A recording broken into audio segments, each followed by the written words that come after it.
abroad, lifestyle in Germany, culture in Germany, and much more. So if you like this sort of content, please do like, share, subscribe my channel. And without any further ado, let's get started. So if you are the one who is thinking of studying abroad but not sure from where to start or like which countries to choose, then this video is definitely a thumbs up for you. So here I will give a lot of tips, or you can say the parameters on which you can choose like your country or your destination to study abroad. So let's start. The very first point that you have to consider is that how far you want to go away from your home country. Like if you are really homesick or you don't want to go that much away from your home country, then I think Asian countries like China, Singapore are definitely a good option for you. But if you are comfortable and you want to explore like other continents, then USA is definitely a very good option for you. Like for me personally, I chose Germany because we have a direct flight from Germany to India and it's not that far away, and it's a beautiful country. So yeah, so you definitely have to think. The second point is the job market. What's your goal? Like whether you want to do job in the country for a particular amount of years and go back to India, or you want to do research over here. So you have to see the job market of that particular country.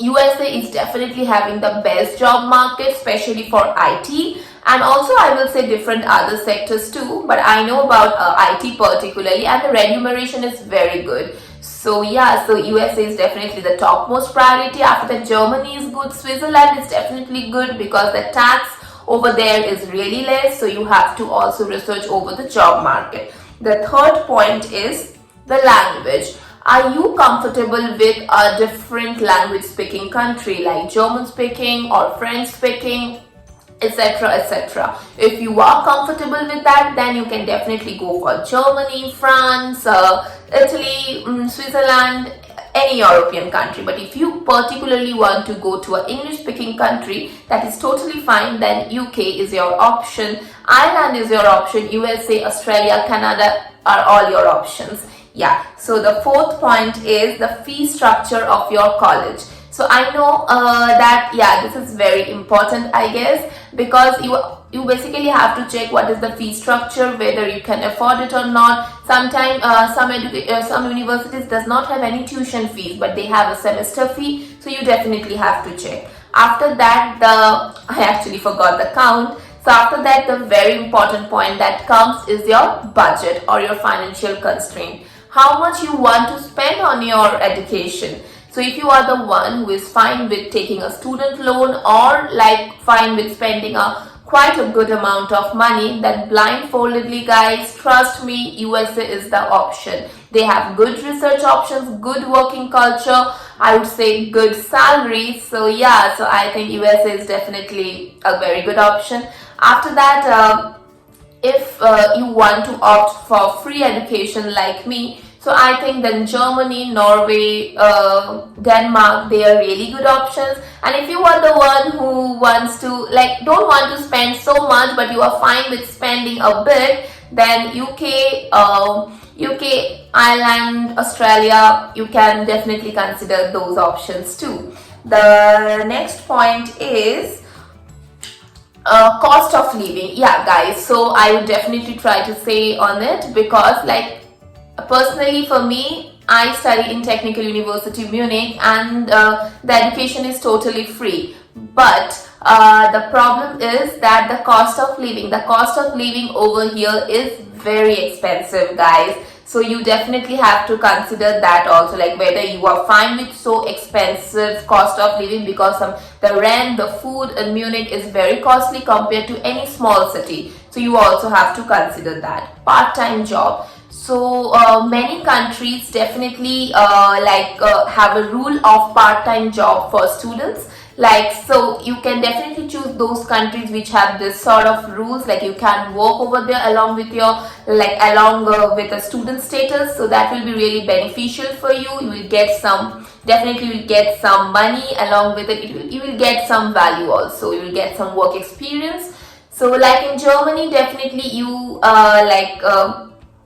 you have you will in Germany there is a rule of like 20 hours per week. Students can work here as a working student, part mini job, heavy job. So yeah, students can work, and the money they get is actually really good. Like they can save and they can enjoy with it. You don't have to ask money from your parents. So that is really good. So you have, so for this I will always advise you that go for those cities which have like established companies in that city, because if you go for smaller city for lower cost of living, then your chances of part-time job will also get low. So yeah, so please do keep this in mind.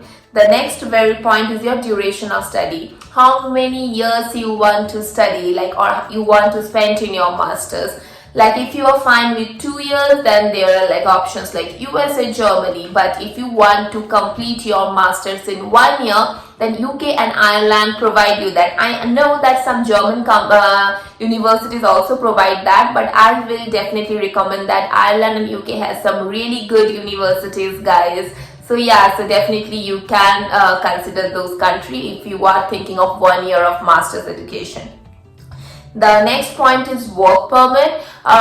Work permit is a thing that you will get after your master's. So how, it's not basically work permit, guys, it's basically job seekers visa.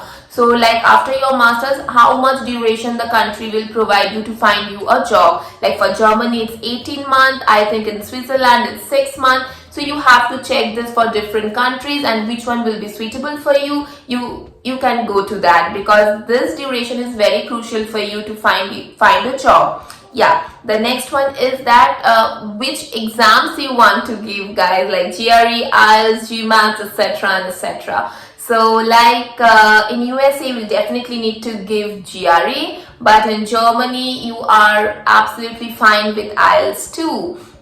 So like for me, I don't want to give GMAT or GRE, guys. So yeah, so for that I don't want to go to USA. But yeah, for many European countries, for many particular streams, you can opt or you can get into a master's course without a GRE or GMAT. But yeah, IELTS is required in maximum of the case, but in some universities they even don't require IELTS, guys. You just have to show like your mode of instruction in your bachelor's is totally in English, and you will get an exemption even from IELTS. So that is really a good thing.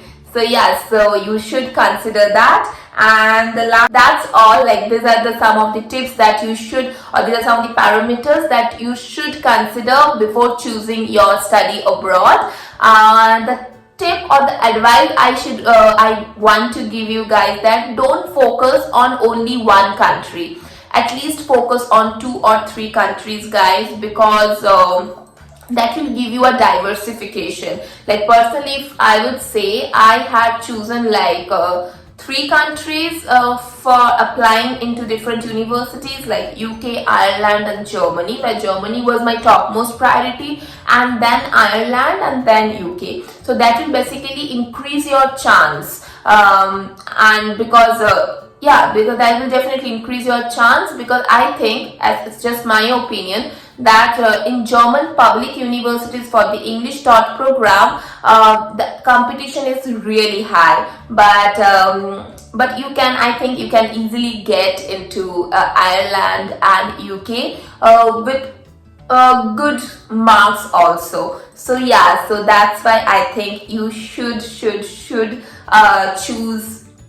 2 or 3 countries, or consider 2 or 3 countries. So that's all, guys, for today. Yeah, so if you like my content, please don't forget to like, share, subscribe my channel and comment your opinions and feedback, because that will definitely encourage me to make some more videos. So for today, bye bye and see you soon.